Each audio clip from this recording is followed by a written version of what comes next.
আসসালামু আলাইকুম। আশা করছি সবাই ভালো আছেন।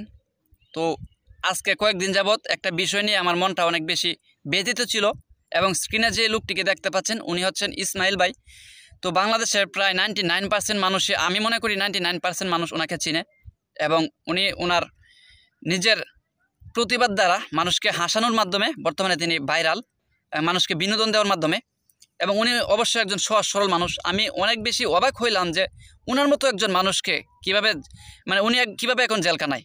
তো বিষয়টা হচ্ছে কি, উনি মূলত দুইটা বিয়ে করছেন এবং দ্বিতীয় স্ত্রী যে সে কিছু কুচক্রান্তকারী মানুষের ফাঁদে পড়ে ওনার জামাইয়ের নামে হচ্ছে মামলা করছেন। এবং তো ওনার দ্বিতীয় স্ত্রী হচ্ছে ইসমাইল ভাইয়ের নামে দর্শনের মামলা করছেন, যে উনি নাকি প্রতিদিন তাকে দর্শন করতেন জোর করে।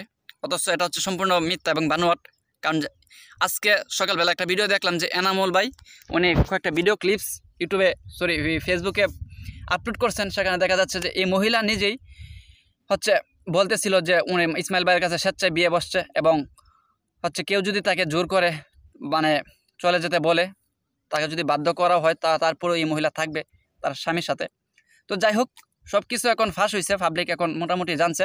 এখন যারা জানেন নাই বিষয়টা ক্লিয়ার, যারা হন নাই এখনও, যাদের মনে এখনও গাবলা আছে যে আসলে কি ইসমাইল ভাই এই মহিলাকে কি দর্শন করতো কিনা, তারা অবশ্যই ফেসবুক পেজ থেকে ভিডিওটি দেখে আসবেন। এবং হচ্ছে এই বিষয়টা সত্যি আমাকে অনেক বেশি অবাক করলো যে ইসমাইল ভাইয়ের মতো একজন সহজ সরল মানুষকে এভাবে ফাঁসানো হইলো। ইসমাইল ভাই দুইটা বিয়ে করছে, ইসলামে 4টা বিয়ে করা জায়েজ আছে। তো এর মাঝে ইসমাইল ভাই দুইটা বিয়ে করছে, এটা কোনো ফ্যাক্টই না, যেহেতু ওনার ইনকাম আছে। তো যাই হোক, এখন ইসমাইল ভাইয়ের জন্য আমার শুভকামনা রইল। তো আমি চাই এই বিষয়টা নিয়ে যেন বাংলাদেশের প্রশাসন ব্যবস্থা, বিচার ব্যবস্থা যেন গভীরভাবে সঠিক তদন্ত করে। এবং ইসমাইল ভাই হচ্ছে অনেক সহজ সরল মানুষ, আমার মনে হয় অচিরে ইসমাইল ভাই মুক্তি পাবে ইনশাআল্লাহ।